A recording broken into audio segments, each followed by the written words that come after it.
Sugar man, won't you hurry?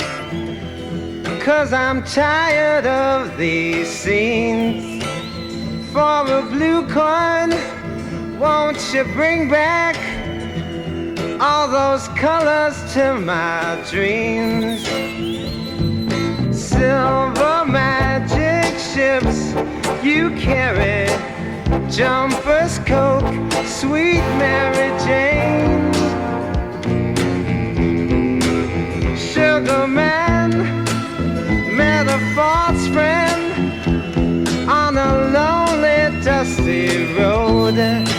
Sixto Rodriguez, the musician and subject of the documentary Searching for Sugar Man, has died at age 81. Silver magic ships you carry, jumpers, Coke, sweet Mary Jane. Sugar man, you're the answer that makes my questions disappear. Sugar man, 'cause I'm weary of those double games I hear. Rodriguez launched his career in 1967, but initially struggled to find success in his native US and was ultimately dropped from his record label. His music, however, gradually developed a cult following overseas, and his records enjoyed significant sales and airplay in South Africa and Australia. Little was known about Rodriguez in the country despite his music being so popular, and false rumors had circulated that the singer had killed himself on stage in the 1970s. But Rodriguez was in fact still alive and well and living in Detroit, having returned to a life of relative obscurity and construction work. He was absolutely unaware of his popularity abroad, which for the most part stemmed from bootlegged copies of his album Cold Fact circulating in South Africa, where it was adopted as an unofficial soundtrack to youth protests against apartheid. Despite his success in the country, Rodriguez only found out about his success in South Africa when his eldest daughter, Eva, came across a website dedicated to him in 1997. So they contacted the website.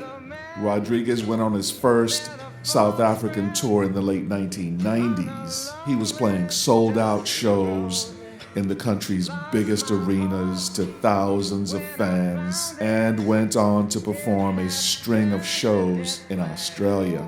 In 2012, the Oscar-winning Searching for Sugar Man was a film about a couple of his fans trying to track him down to find out what was going on with him. Sugar man, I got my nickname from this song. When I was in the army, they used to mispronounce Siegerman as Sugarman. And then they just started calling me Sugar, and that became my nickname. It's 40 years since this LP called Cold Fact by Rodriguez was released. And in South Africa, it was a very popular album. It was one of the biggest albums of the day. But the thing was, we didn't know who this guy was. All our other rock stars, we had all the information we needed. But this guy, there was nothing. I started searching for Rodriguez when a few of us were sitting around in the army, and somebody said, how did Rodriguez die? And just coincidence, at the time I was looking for subject matter to write an article. I thought it would make a good story. So that was in the back of my mind for many years. And then many years later, I came across this re-release of Coming From Reality, and inside the liner notes said there were no concrete cold facts about the artist known as Rodriguez. Any musicologist detectives out there was the question, and I think that to me was like an invitation. I thought, well, maybe it's me. When Stephen Sugar Siegerman traded in his career as a Joburg jeweler to move to Cape Town with his wife, he went on to open a retro record store near Cliff Street. Music is his life, and true to form, that's where we found him, immersed in it. How's it, Sugar? Hi, Joanne. How are you? Lekker. I've never quite seen anything like this. This must be the most interesting full hole in the wall I've ever seen. Yeah, we've been around here about 11 years and we've accumulated, as you can see, a lot of stuff. Enter Craig Bartholomew Stradom, the journalist whose separate search for Rodriguez then came together with Sugars and hit the jackpot. Was the person you found the person you expected to find? No, because for starters, he was alive. Okay, so we were looking for a dead person. So that was quite a shock. But the human being that we found was, as we hoped, the wonderful, modest, humble man that we had hoped he would be. We found him in '97, but we started many years before that, so it was pre-anything on the internet. I mean, we used the library, encyclopedias, music magazines, and the telephone. When I went online, there was this milk carton with a picture, and it said, "Wanted, and have you seen this man?" I was like, matter of fact, I have seen him before. I was like, I replied, "Rodriguez is my father. I'm serious." So that night, I phoned her. I said, "Hi, I'm Sugar." She said, "I'm Eva." And we had the most amazing conversation. She explained to me who her father was, what he had done, where he had been. And then at the end, I said to her, what would be really great is if I could at some point speak to your dad. I'd love it if I could just say hello to him. Because for me, this was sort of the end of the search, and I just wanted to speak to this man. I mean, I went to bed. And 1 o'clock in the morning that night, the phone rang. And I said, "Hello?" And a voice said, "Hello, is that Sugar?" They told him how big his following was in South Africa. Their search led to him being invited to tour here, and he arrived to find that every concert had sold out. I wonder how much gold have you got, and I wonder about your friends that are not. Now on his 2013 tour, he's looking back on the fairy tale events told in the film. Do you remember the exact emotions that you experienced on stage when you performed for the first time for South Africa? The only other time I felt so young was in '98 when I was here the first time. It's just a very exhilarating place for me, and especially with the success of it.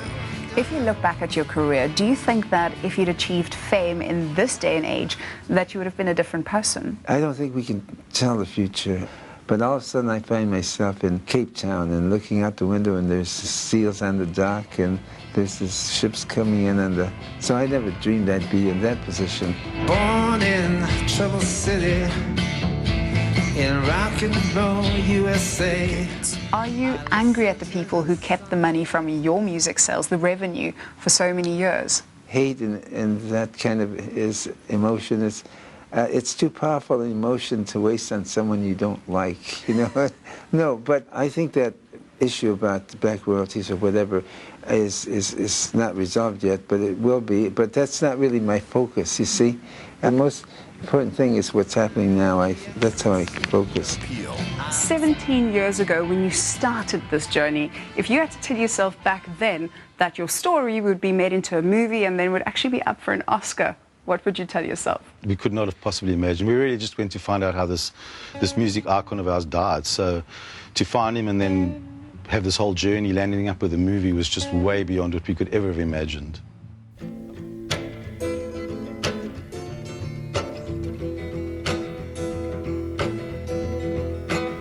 Sugar man, won't you hurry? 'Cause I'm tired of these scenes. For a blue coin, won't you bring back all those colors to my dreams?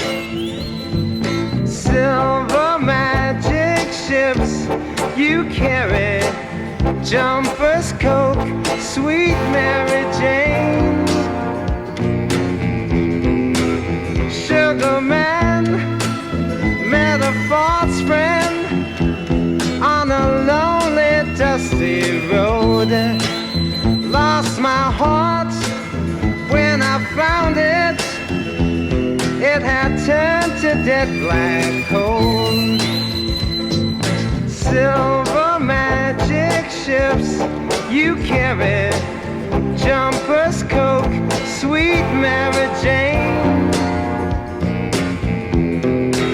Sugar man, you're the answer that makes my questions disappear.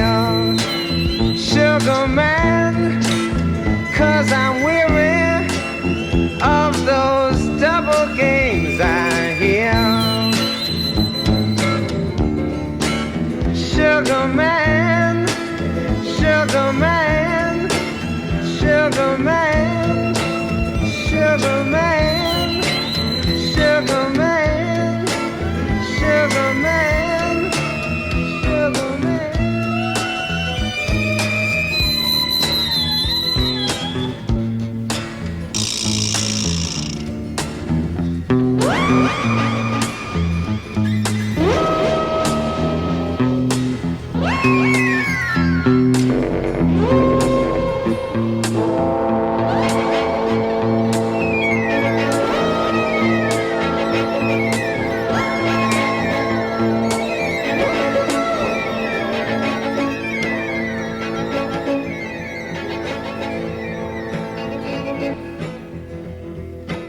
Sugar man, won't you hurry?